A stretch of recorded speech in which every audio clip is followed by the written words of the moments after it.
के अकॉर्डिंग वो हम चेक कर लेंगे। देखो ये क्वेश्चन हर बार बताते थे कि ये क्वेश्चन एग्जाम में आएगा ही आएगा, और अभी एग्जाम में आ ही गया कि बैंक्समैन। देखो डिफिनेशन कहाँ होता है, लड़का लोग हम क्वेश्चन सेट करेंगे, बोले सर दोनों का तो मीनिंग तो सेम ही निकल रहा है, दोनों का मीनिंग सेम नहीं निकल रहा है। जिस पॉइंट पे हम बोले हैं ध्यान देने के लिए उस पॉइंट को ध्यान देना होगा कि बैंक्समैन कहाँ होता है, ऑन सेटर कहाँ होता है, और दोनों का काम क्या है। तो बैंक्समैन में मतलब क्या, कि person appointed to superintend the lowering and raising of the person tools and material.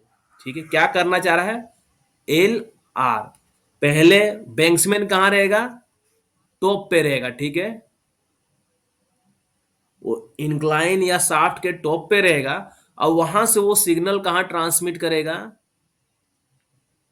यहां से रह के वो सिग्नल ट्रांसमिट करेगा। हॉलेज या वाइंडिंग इंजन रूम है, वहां पे सिग्नल ट्रांसमिट करेगा कि हाँ जो केज है सरफेस पे आ गया है, केज रोक दो, या केज को नीचे भेजना है, तो वहां से वो सिग्नलिंग अपना वो घंटी वगैरह जो भी बेल अरेंजमेंट है वो देगा।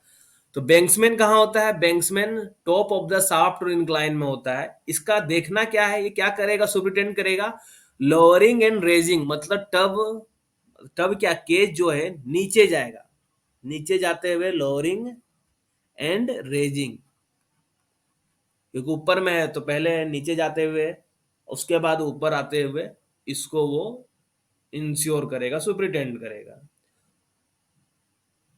अब उसमें क्या हो सकता है, जो केज रहेगा उसमें क्या हो सकता है, पर्सन हो सकता है, टूल्स हो सकता है, मटेरियल हो सकता है, कुछ भी हो सकता है। तो एग्जाम में क्वेश्चन आ सकता है कि बैंक्समैन जो होता है तो वो क्या सिर्फ मटेरियल और टूल जो केज में जाता है उसके लिए होता है, या आदमी के लिए भी रहता है, क्या होता है, सभी के लिए रहता है। उसी तरीके से ऑन सेटर कहाँ होता है, तो ऑन सेक्टर में देखो क्या लिखा हुआ है, रेजिंग एंड लोअरिंग, मतलब केज जो भी है जिसमें पर्सन टूल्स मटेरियल जा रहा है वो ऊपर जाते हुए देखेगा फिर नीचे आएगा। तो ये रेजिंग एंड लोअरिंग ये ध्यान रखना, ये इसीलिए हम डिफिनेशन जब देते हैं ना तो रेजिंग एंड बैंक्समैन का लिख दिए कि banksman means a person to superintend the डेस एंड डेस of person tools and material. हम देंगे ऑप्शन एक लोअरिंग एंड रेजिंग, एक ऑप्शन में दे देंगे रेजिंग एंड लोअरिंग। तो लड़का लोग बोलेगा सर दोनों ऑप्शन सेम है, दोनों ऑप्शन सेम नहीं है, यहाँ पे देखो दोनों में डिफरेंस है तभी तो लिखा हुआ है, नहीं तो दोनों को सेम लिख देना चाहिए था। तो सीएमआर के अकॉर्डिंग हम लोग चलेंगे, इस चीज को ध्यान रखना। और अगर मान लो ये रेजिंग लोअरिंग लोअरिंग रेजिंग एक ही ऑप्शन में रहा, मान लो बैंक्समैन पूछा और रेजिंग और लोअरिंग दे दिया, ठीक है ना, रेजिंग और लोअरिंग दे दिया, और बाकी तीन ऑप्शन कुछ अलग ही दे दिया है जिसका यहाँ से बैंक्समैन कोई लेना देना नहीं है, तो उस केस में इस ऑप्शन को टिक करना ही होगा। क्योंकि हो सकता है कि जो क्वेश्चन सेट करने वाला हो तो वो भी उतना डिटेल नहीं गया होगा, समझने की कोशिश नहीं किया होगा कि बैंक्समैन ऑन सेटर में ये डिफरेंस है, ये उसको भी हो सकता है पता नहीं होगा। ये है कि हम लोग पढ़ा रहे हैं तो हम लोग एक एक चीज को माइन्यूटली देखते हुए पढ़ा रहे हैं, ठीक है, तो उस चीज को ध्यान रखना है। लेकिन वो कभी भी अगर दोनों ऑप्शन देता है lowering and raising, raising and lowering, जिस पॉइंट को हम बताना चाह रहे हैं तो उसको तुमको उसके अकॉर्डिंग टिक करना है उस क्वेश्चन को। तो ऑन सेटर कहाँ रहेगा, ऑन सेटर शाफ्ट के बॉटम में हो सकता है या इनसेट में, बीच में कहीं होता है ना, कि मान लो हम लोग जैसे मान लो लिफ्ट में जब चलते हैं, कोई मॉल गए, वहां लिफ्ट में फर्स्ट फ्लोर है, सेकंड फ्लोर है, थर्ड फ्लोर, तो उसको क्या हो गया, इनसेट हो गया, एक तरीके से क्या हो गया, वो इनसेट हो गया। तो इनसेट में या शाफ्ट बॉटम में ऑन सेटर रहता है और वहां से वो सिग्नल ट्रांसमिट करता है। इस चीज को ध्यान रखना है। तो बता रहे थे इनसेट क्या होता है, तो इनसेट बताया ना, first floor second floor third floor क्या हो गया, इनसेट हो गया। इनसेट मीन्स ए लैंडिंग और platform in a shaft and includes, और साथ में इसके अंदर क्या आता है, and includes an excavation there from between the top and the bottom of the shaft. Inset का मतलब क्या हो गया, लैंडिंग और प्लेटफॉर्म जो भी है बीच में वो आ गया, और साथ में इसके अंदर क्या आ गया कि अगर कोई excavation between the top and bottom, मतलब टॉप और बॉटम के बीच में अगर कोई एक्सकेवेशन भी किया जा रहा है मान लो, तो वो भी इनसेट के डिफिनेशन के अंदर ही आता है। तो ये डिफिनेशन को हमेशा साथ में पढ़ना है जब भी पढ़ना है, और मेन पॉइंट क्या है उस चीज को ध्यान रखना है। सभी को याद रहेगा कि बैंक्समैन का काम क्या होता है, ऑन सेटर का काम क्या होता है, लेकिन ये याद नहीं रहता है कि लोअरिंग एंड रेजिंग था या तो ये ध्यान रखो तुम लोग कैसे, BLR, और एक ध्यान रखो ORL। RL तो ध्यान रहता है ना, रिड्यूस लेवल से सभी को पता रहता है, RL सर्वेइंग में पढ़ते हैं RL। तो वही हो गया रिड्यूस लेवल के साथ में क्या हो गया, O हो गया, या ORL, ORS होता है, ORL यहाँ ध्यान रखना होगा, यहाँ BLR,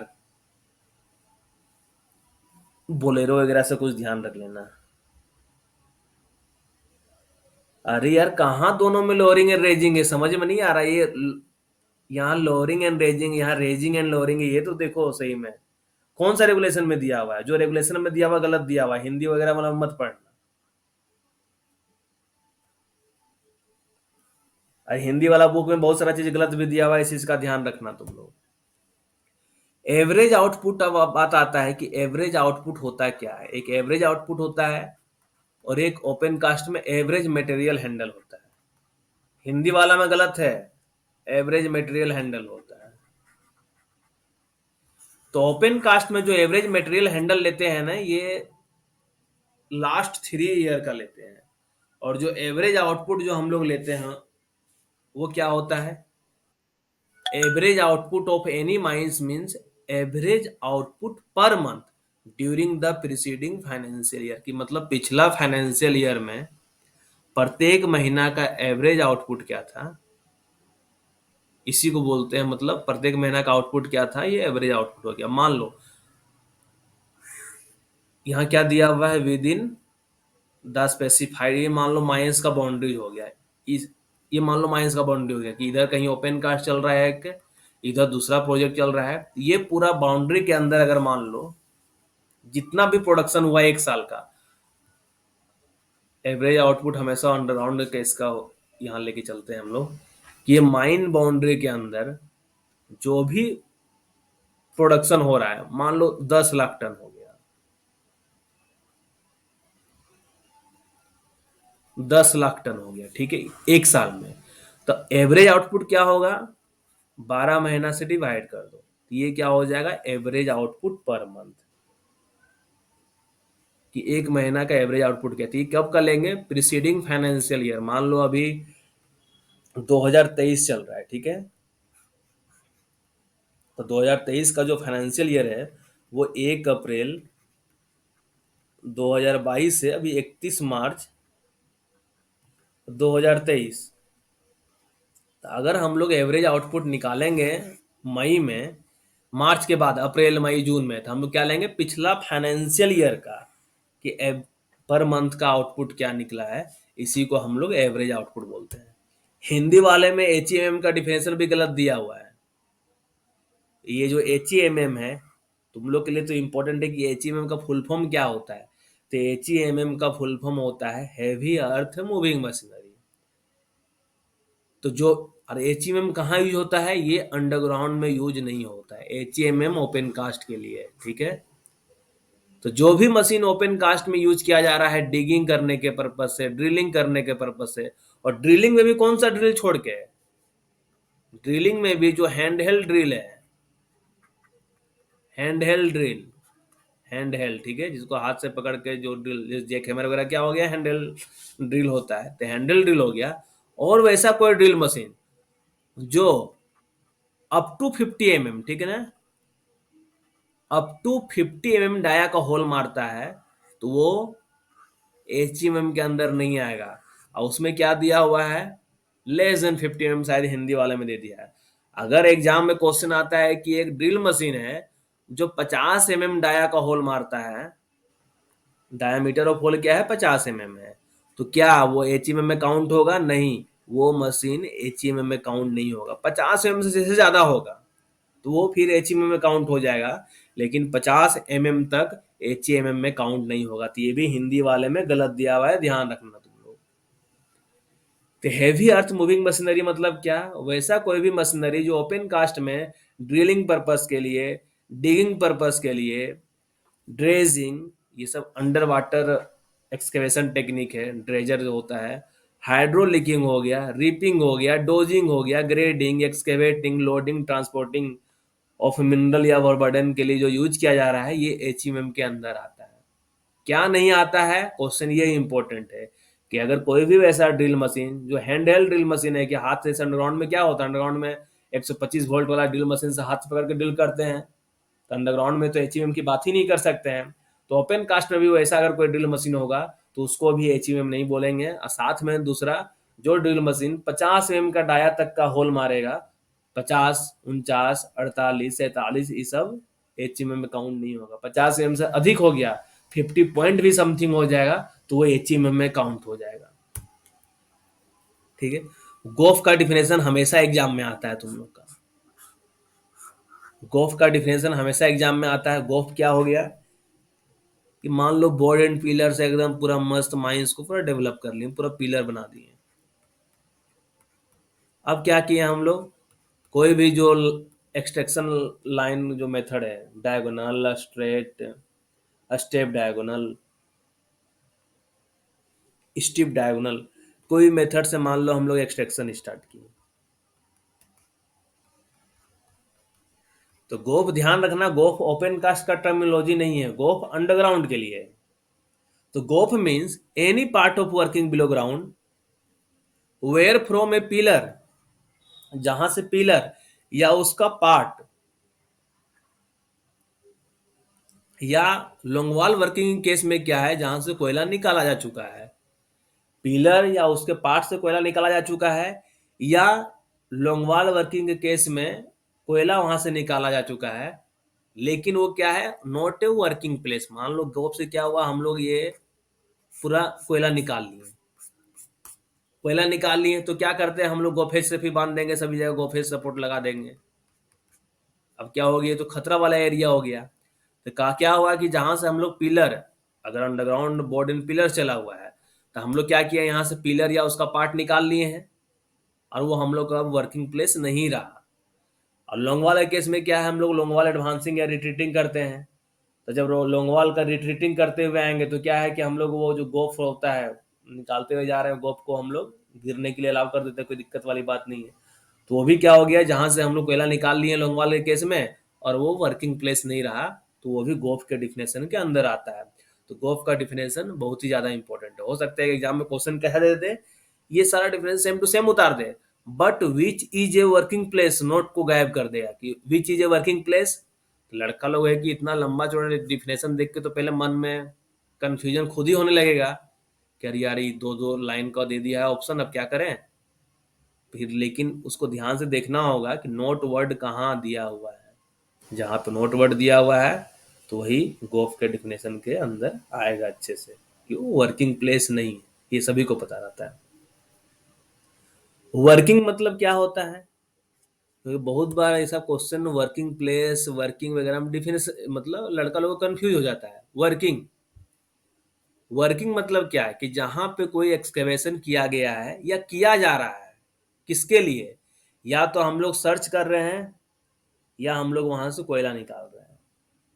means any excavation made, excavation बना दिया गया है, कर दिया गया है, या बीइंग मेड, बनाया जा रहा है इन ए माइन, किसके पर्पज से, या हम लोग सर्च करने के लिए सर्च कर रहे हैं, अभी सर्च ही कर रहे हैं, डिटेल जानने की कोशिश कर रहे हैं, या हम लोग वहां से कोयला प्राप्त कर रहे हैं, तो वो वर्किंग के डिफिनेशन के अंदर आता है। अब दूसरा आता है वर्किंग प्लेस। वर्किंग प्लेस मतलब क्या, कि जहां पे किसी भी व्यक्ति को जाना कानूनी रूप से है ना, मतलब कानूनी रूप से के मतलब क्या है, कोर्ट कचहरी वाला कानूनी नहीं, सीएमआर रूल्स एक्ट के तहत जहां पे आदमी लोग को जाना के लिए मतलब जा सकता है, एक्सेस दिया गया उसके अकॉर्डिंग, तो वो वर्किंग प्लेस के अंदर आएगा। Means any place in a mine to which any person has lawful access, ये वर्ड को खोजना है कि जहां पे लॉफुल एक्सेस दिया हुआ है वही वर्किंग प्लेस आएगा। और जहां पे आदमी लोग होता है ना कि कहीं फेंसिंग कर दिया गया है कि अरे उधर कोई नहीं जाएगा, उधर थोड़ा खतरा है, तो क्या हो गया, वो वर्किंग प्लेस में नहीं आएगा। जहां जहां रूल्स रेगुलेशन एक्ट के तहत मान लो वर्किंग फेस हो गया, जहां पे काम चल रहा है, तो क्या हो गया, वर्किंग प्लेस हो गया कि हाँ वहां पे जाना है, कोयला काटना है, कोयला निकालना है, एचडीएल चलना है, टब जाना है, तो क्या हो गया, वर्किंग प्लेस हो गया। अरे यार वर्किंग का एग्जाम्पल क्या होगा, मतलब जो हम लोग वर्किंग कर रहे हैं, वर्क कर रहे हैं, वही वर्किंग का एग्जांपल हो गया कि हम लोग कोयला निकाल रहे हैं कहीं से, या हम लोग वहां कोयला के बारे में पता कर रहे हैं, तो वर्किंग का डिफिनेशन में आ गया। फेस क्या होता है, ये भी बहुत सारा किसी किसी बुक में, एमसीक्यू बुक में जो बीच में लड़का लोग क्वेश्चन डालता है, गलत दिया हुआ है, इनकम्प्लीट क्वेश्चन दिया हुआ है, ठीक है, तो उस सब के चक्कर में मत फंसना, कुछ कुछ में कहीं गलत रहता है, लड़का लोग उसी के पीछे परेशान हो जाता है। फेस क्या होता है, मूविंग फ्रंट क्यों बोला जाता है? आज फेस यहाँ है मान लो, कल बढ़ के आगे चला जाएगा, परसों बढ़ के इधर चला जाएगा, इसलिए मूविंग फ्रंट मतलब घूमने वाला। फेस क्या है, बढ़ते रहने वाला है, ये नहीं कि एक जगह स्थिर है फेस। फेस मतलब क्या हो गया, moving front of any working place. Working place का डिफिनेशन क्या हो गया, जहां पे वर्कर लोगों को किसी माइन से किसी प्लेस में लॉफुल एक्सेस है, वो वर्किंग प्लेस हो गया। अब वर्किंग प्लेस का कोई वैसा मूविंग फ्रंट जो लगातार चेंज होते जा रहा है, ठीक है, तो ये एक डिफिनेशन में आ गया कि means the moving front of any working place, और द, और क्या है, और में दिया हुआ है, या in by end of an gallery, roadway और ड्रिफ्ट। गैलरी क्या होता है, जो हम लोग रोड कोयला में बनाते हैं गैलरी कहलाता है, जो रोड हम लोग ड्रिफ्ट में बनाते हैं वो, जो रोड हम लोग स्टोन में बनाते हैं वो ड्रिफ्ट कहलाता है ना। या in by end of an gallery, मान लो ये गैलरी हो गया, ये ऐसा कुछ पिलर बना लो,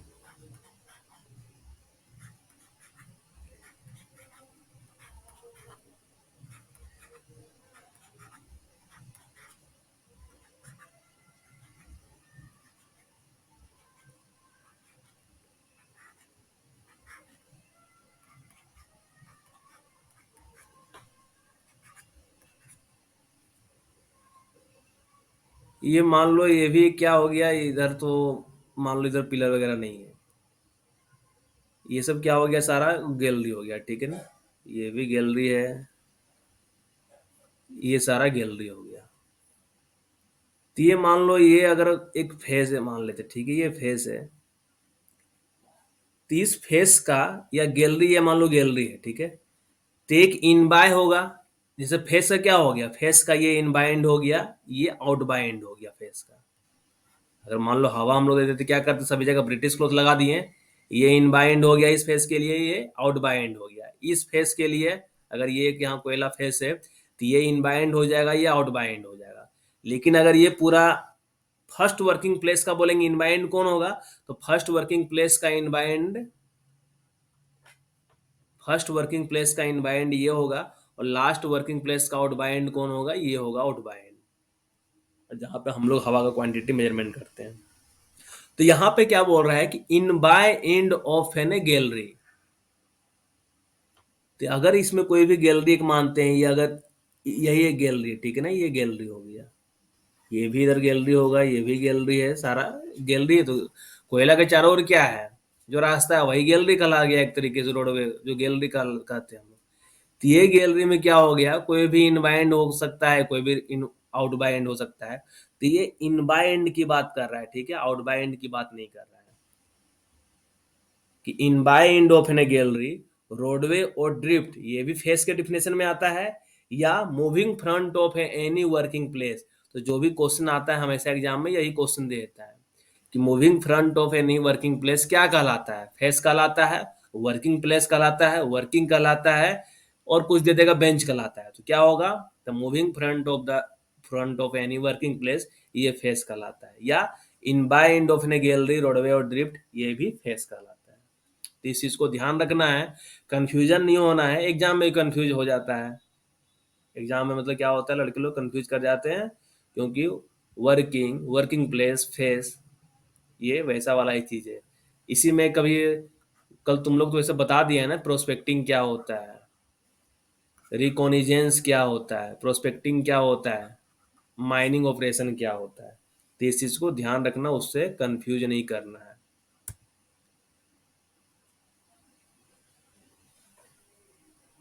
शाफ्ट इंक्लाइन, अब आता है कि incline means an inclined passage और रोड।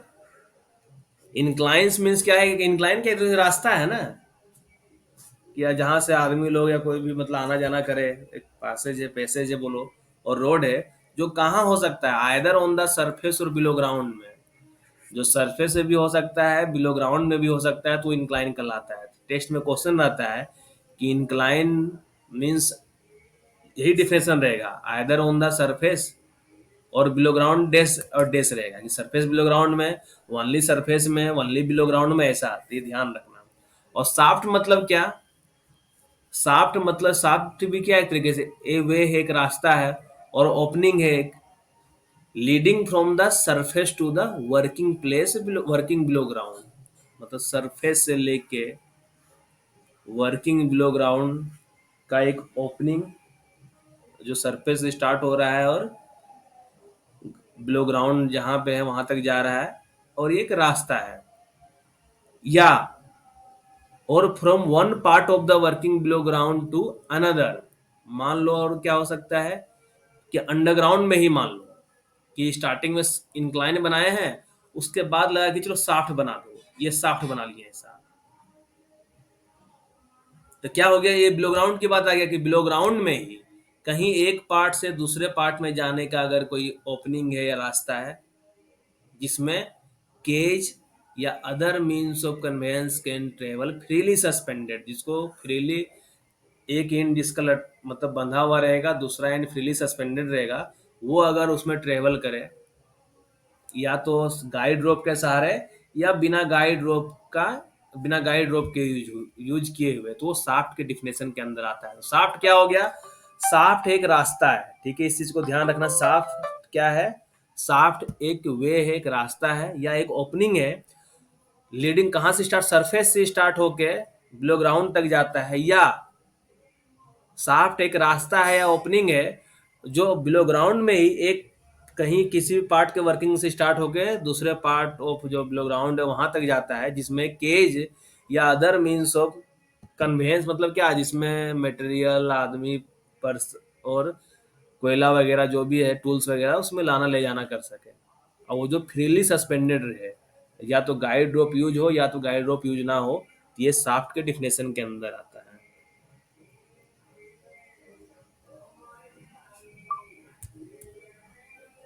होल रोड का कहाँ आता है, होल रोड ओपन कास्ट के लिए है, अंडरग्राउंड के लिए होल रोड नहीं होता है। तो होल रोड क्या हो गया, haul road means an a passage और रोड विच इज मेंटेन, जिसको मेंटेन किया जाता है या जो यूज किया जाता है, किससे रिलेटेड है, वो ओपन कास्ट माइन से रिलेटेड है। काहे क्या मतलब, होल रोड किस लिए यूज करते हैं, for the applying of the machinery with in the precincts of mine, कि जो ये भी एच है, जो भी मशीनरी है, उसको उस पर अप्लाई करवाने के लिए, उस पर उसको चलने के लिए हम लोग जो रास्ता बनाते हैं, वही होल रोड कहलाता है।